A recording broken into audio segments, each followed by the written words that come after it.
di surga. Dalam nama Bapa dan Putra dan Roh Kudus. Semoga rahmat Tuhan kita Yesus Kristus, cinta kasih Allah dan persekutuan Roh Kudus bersamamu.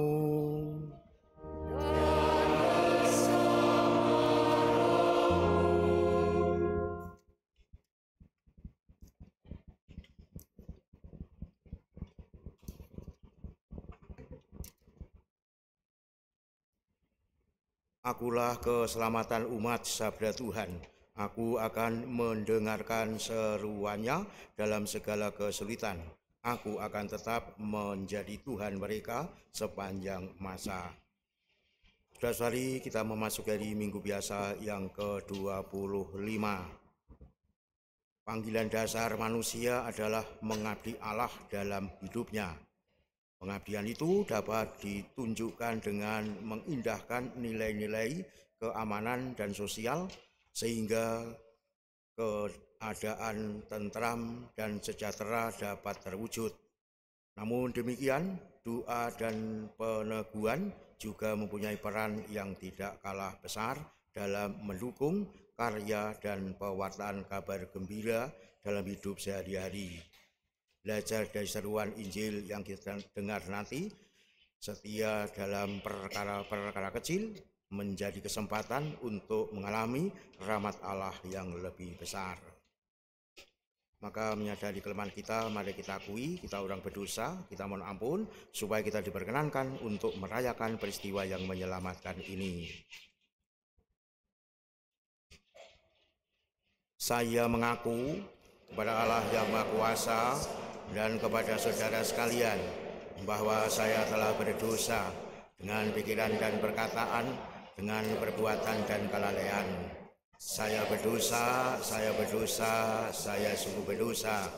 Oleh sebab itu saya mohon kepada Santa Perawan Maria, kepada para malaikat dan orang kudus, dan kepada saudara sekalian, supaya mendoakan saya pada Allah Tuhan kita. Semoga Allah yang Maha Kuasa mengasihani kita, mengampuni dosa kita, dan menghantar kita ke hidup yang kekal.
Kemuliaan kepada Allah di surga.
Marilah kita berdoa.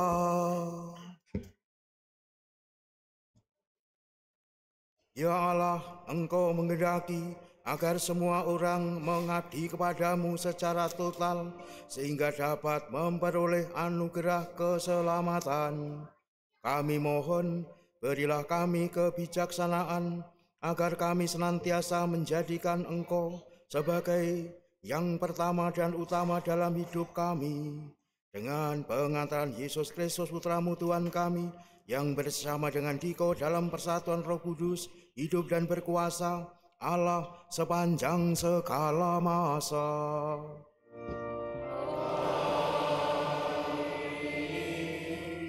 Marilah kita mendengarkan sabda Tuhan.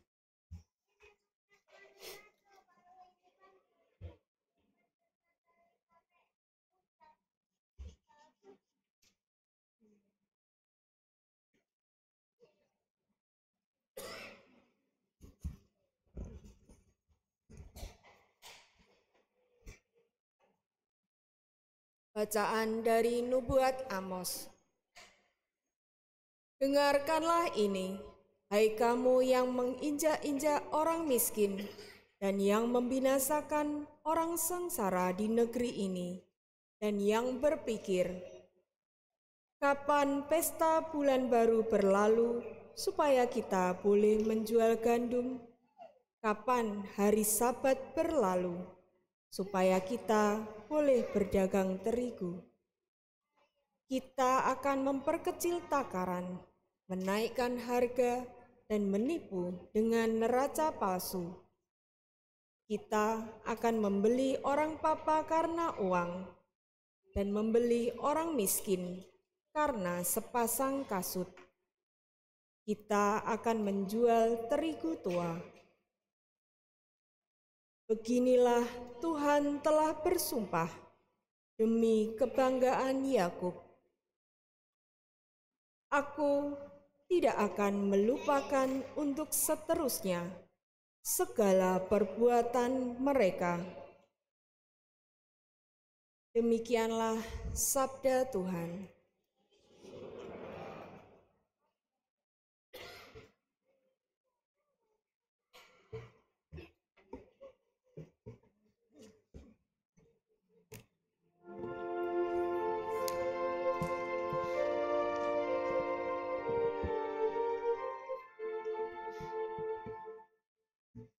Pujilah Tuhan yang mengangkat orang miskin. Pujilah Tuhan yang mengangkat orang miskin. Pujilah hai hamba-hamba Tuhan. Pujilah nama Tuhan. Kiranya nama Tuhan dimasyhurkan sekarang dan selama-lamanya. Pujilah Tuhan yang mengangkat orang miskin. Tuhan tinggi mengatasi segala bangsa, kemuliaannya mengatasi langit. Siapakah seperti Tuhan Allah kita, yang diam di tempat tinggi, yang merendahkan diri untuk melihat ke langit dan ke bumi. Pujilah Tuhan yang mengangkat orang miskin. Ia menegakkan orang yang hina dari dalam dabu, dan mengangkat orang yang miskin dari lumpur, untuk mendudukkan dia bersama-sama para bangsawan dan bersama dengan para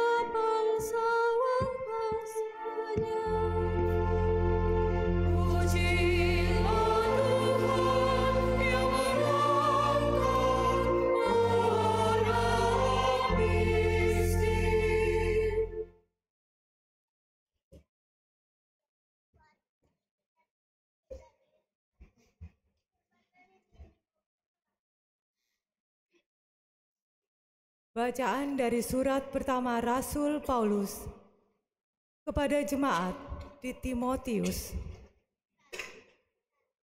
Saudaraku yang terkasih, pertama-tama aku menasehatkan, panjatkanlah permohonan, doa syafaat, dan ucapan syukur kepada Allah bagi semua orang, bagi pemerintah dan penguasa, agar kita dapat hidup aman dan tentram dalam segala kesalehan dan kehormatan. Itulah yang baik dan berkenan kepada Allah, penyelamat kita. Ia menghendaki agar semua orang diselamatkan dan memperoleh pengetahuan akan kebenaran. Allah itu Esa, dan Esa pula Dia yang menjadi pengantara Allah dan manusia, yaitu manusia Kristus Yesus. Ia telah menyerahkan diri sebagai tebusan bagi semua orang. Suatu kesaksian pada waktu yang tepat. Untuk kesaksian itulah, aku telah ditetapkan sebagai pewarta dan rasul. Yang kukatakan ini benar, dan aku tidak berdusta. Aku ditetapkan sebagai pengajar orang-orang bukan Yahudi dalam iman dan kebenaran. Oleh karena itu, aku ingin agar dimanapun kaum laki-laki berdoa dengan menadahkan tangan yang suci, tanpa kemarahan dan perselisihan. Demikianlah sabda Tuhan.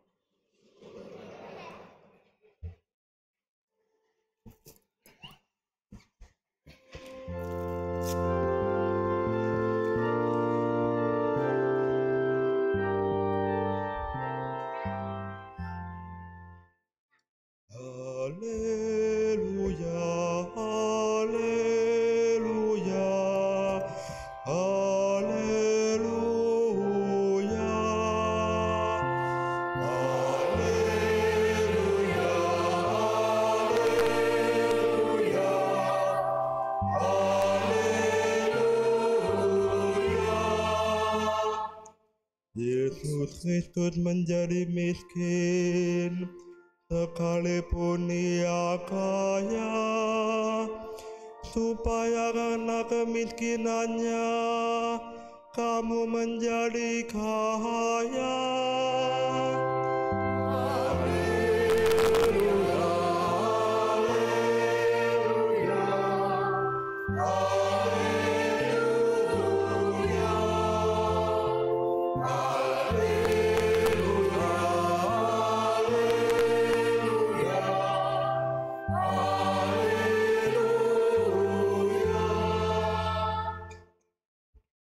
Tuhan bersamamu.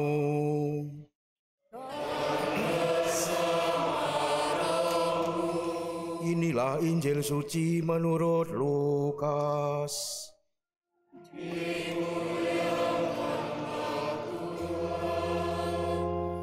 Sekali peristiwa, Yesus berkata kepada murid-muridnya, ada seorang kaya yang mempunyai seorang bendahara. Kepadanya disampaikan tuduhan bahwa bendahara itu menghamburkan miliknya. Lalu ia memanggil bendahara itu dan berkata kepadanya, apakah yang telah kudengar tentang engkau? Berilah pertanggungjawaban atas apa yang engkau kelola, sebab engkau tidak boleh lagi bekerja sebagai bendahara. Kata bendahara itu dalam hatinya, apakah yang harus aku lakukan? Tuanku memecat aku dari jabatanku sebagai bendahara. Mencangkul aku tidak kuat, mengemis aku malu. Aku tahu apa yang akan aku lakukan, supaya apabila aku dipecat, dari jabatanku sebagai bendahara, ada orang yang akan menampung aku di rumah mereka. Lalu bendahara itu memanggil satu demi satu orang yang berhutang kepada tuannya. Katanya kepada yang pertama, "Berapakah utangmu kepada tuanku?" Jawab orang itu, 100 tempayan minyak. Lalu kata bendahara itu kepadanya, "Terimalah surat utangmu, duduklah dan tulislah segera 50 tempayan." Kemudian ia berkata kepada yang kedua, "Berapakah utangmu?" Jawab orang itu, 100 pikul gandum. Katanya kepada orang itu, "Terimalah surat utangmu dan tulislah 80 pikul." Bendahara yang tidak jujur itu dipuji oleh tuannya karena ia telah bertindak dengan cerdik. Sebab anak-anak dunia ini lebih cerdik terhadap sesamanya daripada anak-anak cahaya. Aku berkata kepadamu, ikatlah persahabatan dengan mempergunakan mamon yang tidak jujur, supaya jika mamon itu tidak dapat menolong lagi, kamu diterima di dalam kemah abadi. Siapa saja yang setia dalam hal-hal kecil, ia setia juga dalam hal-hal besar. Dan siapa saja yang tidak benar dalam hal-hal kecil, ia tidak benar juga dalam hal-hal besar. Jadi, jika kamu tidak setia dalam hal mamon yang tidak jujur, siapakah yang akan mempercayakan kepadamu harta yang sesungguhnya? Jika kamu tidak setia mengenai harta orang lain, siapakah yang akan memberikan hartamu sendiri kepadamu? Seorang hamba tidak dapat mengabdi kepada dua tuan. Karena jika demikian, ia akan membenci yang seorang dan mengasihi yang lain. Atau ia akan setia kepada yang seorang dan tidak mengindahkan yang lain. Kamu tidak dapat mengabdi kepada Allah dan kepada mamon. Demikianlah sabda Tuhan.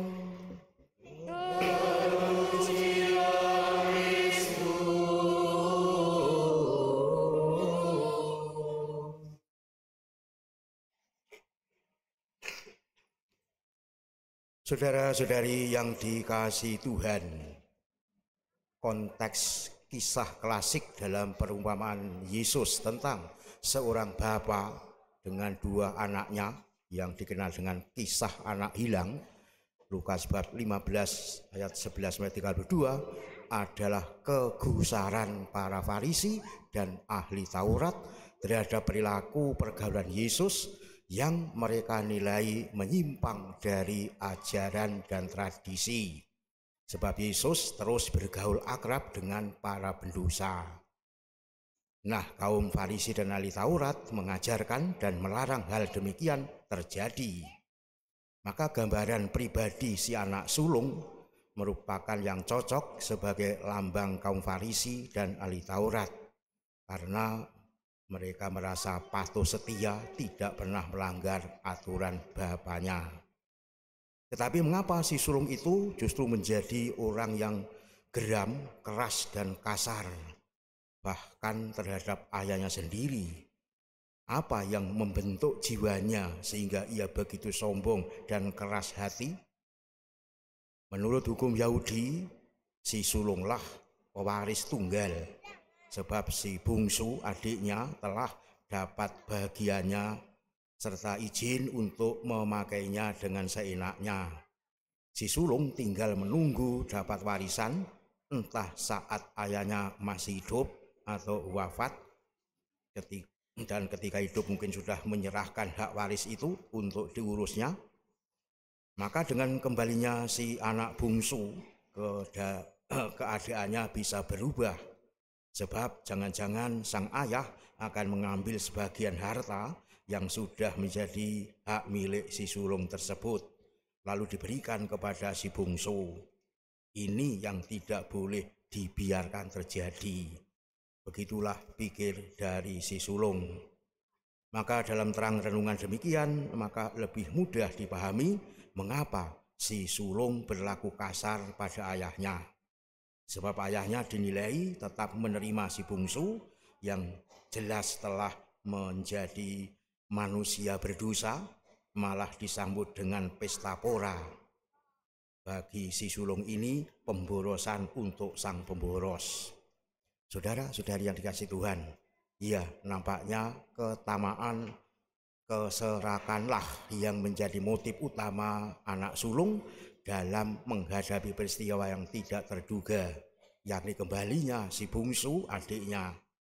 Hatinya yang tamak tidak dapat membiarkan dirinya berdamai dengan adiknya maupun dengan ayahnya.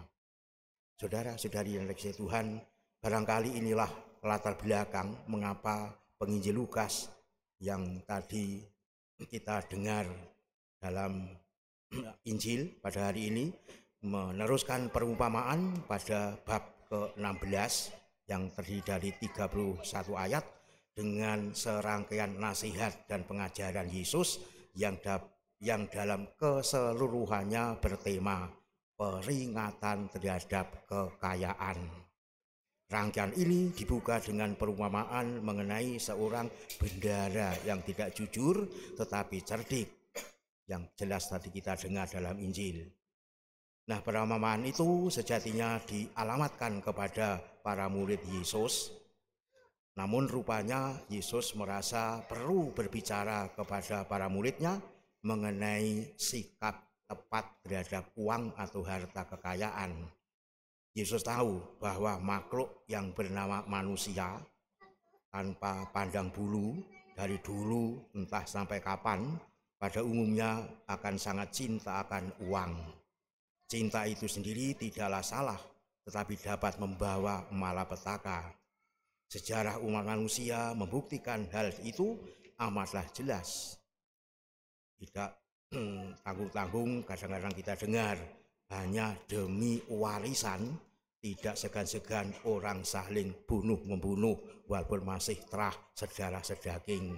Itulah yang terjadi. Saudara-saudara yang dikasihi Tuhan, namun rupanya perumpamaan Yesus tersebut juga didengar oleh kaum Farisi.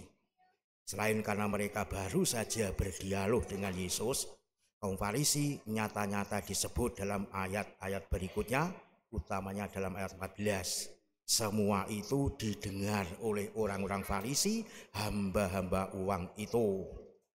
Kalimat ini memperkuat dugaan bahwa anak sulung dalam perumpamaan pada Lukas bab 15 ayat 11-32 tidak hanya sebagai lambang kaum Farisi yang tak mau bergaul dengan para pendosa, melainkan juga karena mereka adalah manusia-manusia tamak dan dalam ketamaannya menjadi manusia berhati batu.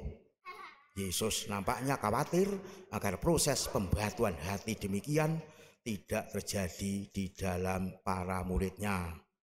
Maka ia tadi mengarahkan bercerminlah kepada bendahara yang tidak jujur yang justru dipuji oleh tuannya. Aneh rasanya. Tetapi ingat, yang dipuji bukan karena kesalahan yang dilakukan oleh bendahara itu, tetapi kepandaiannya atau kecerdikannya dalam menghadapi bahaya yang dihadapi. Ia cerdik karena memotong utang para pengutang tuannya tanpa memberitahu apa alasan pemotongannya. Tindakan ini di satu sisi memang merugikan tuannya, namun di sisi lain menguntungkan tuannya. Sebab nama tuannya pastilah menjadi semakin terkenal, semakin harum, baik karena dipuji oleh orang-orang yang secara kebetulan mendapatkan keringanan hutang, mendapat diskon. Nanti di pasar ada bahasa dari Rowo seneng, entah ada diskon atau tidak, tanyakan saja. Yang dapat diskon pasti seneng, apalagi gratis kan gitu toh. Itulah suatu hal yang sangat jelas. Saudara-saudari, lalu Yesus mengajak kita pendengar, ikatlah persahabatan dengan mempergunakan mamon yang tidak jujur, supaya jika mamon itu tidak dapat menolong lagi, kamu diterima di dalam kemah abadi. Mamon searti dengan uang adalah suatu kenyataan yang perlu dihadapi setiap manusia, tidak terkecuali kita orang-orang Kristiani. di tempat di mana kita pun berada. Akan tetapi kita mesti harus mengikat persahabatan dengan mempergunakan mamon itu, artinya kita mesti sedemikian luas bersikap terhadap uang, sehingga uang bukan diktator yang memperbudak kita, melainkan justru menjadi sahabat kita. Caranya yang paling tepat, ya menggunakan uang demi kepentingan sesama dengan memberikan sedekah. Meski sedekah sendiri bukan jaminan beroleh surga, tetapi sikap tepat terhadap uang, yakni kecerdikan khusus dalam menghadapinya, dapat membawa keuntungan luar biasa, yakni manusia tidak membiarkan diri dikuasai olehnya, tetapi justru mampu membantu sesama, dan sekaligus terlindung dari bahaya yang menjadikan kita serakah, yang benar-benar membuat hati kita keras. Inilah yang perlu kita renungkan dalam-dalam, sejauh mana kita benar-benar dapat menguasai hidup ini, bukan berlandaskan segala sesuatu yang dunia tawarkan, tapi benar-benar berserah diri kepada Tuhan. Saudara-saudari yang dikasihi Tuhan, hari ini ada sementara sekian mesdinar, calon mesdinar, entah berapa jumlahnya, akan mendapat pelantikan. Mesdinar itu dalam bahasa aslinya dari Londo atau Belanda, mesdinar, yang berarti asisten misa. Mereka yang membantu imam saat merayakan perayaan Ekaristi. Namun sejatinya mesdinar adalah kaum awam yang memiliki hak untuk berada di panti imam ini, dekat dengan kaum tertabis, dan melayani imam secara langsung dalam perayaan sakramen, khususnya sakramen Ekaristi Kudus. Itulah mesdinar dan sekaligus perannya. Karena itu yang akan dilantik untuk menjadi mesdinar harus minimal punya kriteria-kriteria yang tentunya memadai. Ada beberapa antara lain memiliki pengetahuan. Jadi jangan sampai mesdinar tidak tahu apa-apa. Nah, mengapa kok jadi disuruh? Ya dia tidak tahu apa yang diperbuat. Jadi minimal tahu pengetahuan tentang apa? Tentang tata dan struktur Ekaristi. Mungkin belum pernah melihat buku pedoman atau rubrik Ekaristi. Jangan-jangan begitu. Jadi urutannya nggak jelas. Dari kemuliaan kembali ke pembukaan, nanti kan menjadi ribut. Jadi tahu tata caranya bagaimana, urutannya bagaimana, tata geraknya di dalam Ekaristi bagaimana, kapan menembah dada, kapan berlutut, kapan berdiri dan sebagainya. Itu antara lain. Harus tahu juga semacam itu. Lalu juga peralatan liturgi yang banyak sekali, yang nanti antara lain akan diserahkan secara simbolis sebagian. Lalu juga makna warna-warna liturgi, merah, hijau, kuning, macam-macam itu. Semuanya harus dipahami. Juga punya keterampilan tata gerak di dalam liturgi Ekaristi. Tentunya harus benar-benar terlatih atau dilatih. Melaksanakan tugas dengan panduan yang jelas dipegang teguh. Tidak sak karepe dhewe, maksudnya begitu. Jadi benar-benar sesuai SOP-nya. Lalu juga punya penghayatan. Jadi dalam melaksanakan tugas kemesdinarian tentunya harus tahu di mana Anda itu berada. Lebih-lebih dalam gereja ini salah satunya adalah sembah sujud, diam untuk berbakti kepada Tuhan. Diam, tidak berbicara, hening selama pelayanan, tidak ribut dengan sesama. Apa yang terjadi semacam itu salah satunya hal-hal yang semacam itu. Hormat di dalam melayani dan juga senantiasa berlaku pantas di dalam melaksanakan tugasnya. Juga memiliki etos pelayanan, artinya ya berani juga untuk setia mengikuti jadwal yang telah ditentukan rutin. Disiplin di dalam berlatih maupun bertugas, juga berani mengevaluasi diri dan sesama.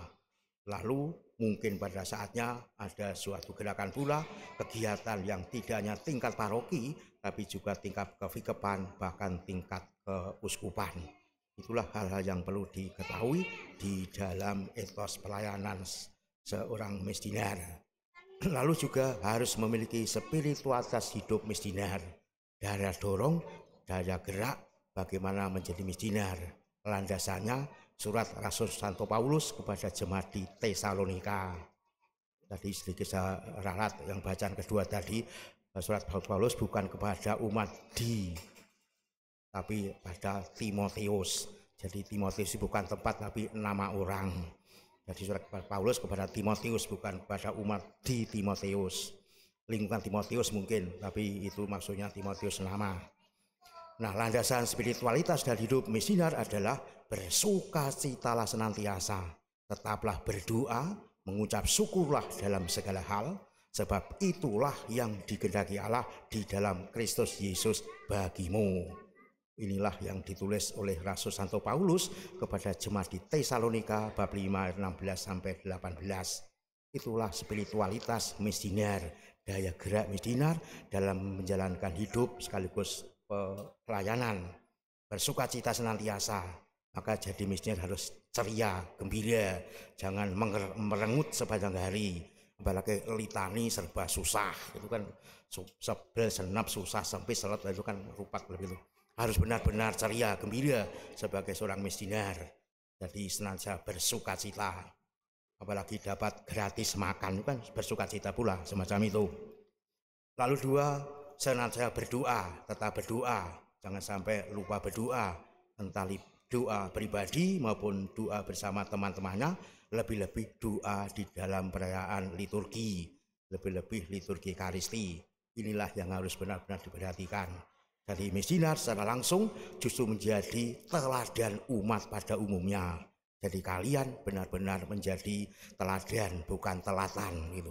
Minimal datang tepat pada waktu atau minimal 5 menit atau 15 menit sebelumnya. Langsung pergi ke gereja, ikut doa rosario, itu kan sesuatu yang sangat jelas. Semua itu serba fisik, tapi itulah akan berdampak yang rohani. Jadi rohani itu pasti termunculkan secara jasmani. Maka jasmani harus benar-benar diolah atau digarap betul-betul. Bangun pagi-pagi kan jasmani, lalu kemana? Cari HP, lepot lah. Bangun pagi-pagi langsung bangun cari Tuhan, itu baru namanya gerak fisik, tetapi menghasilkan yang rohani semakin kuat. Lalu juga senantiasa mengucap syukur dalam segala hal. Jadi senantiasa mengucap syukur ini bagi para misdinar, apapun yang dihadapi, apapun yang akan dikerjakan, senantiasa bersyukur.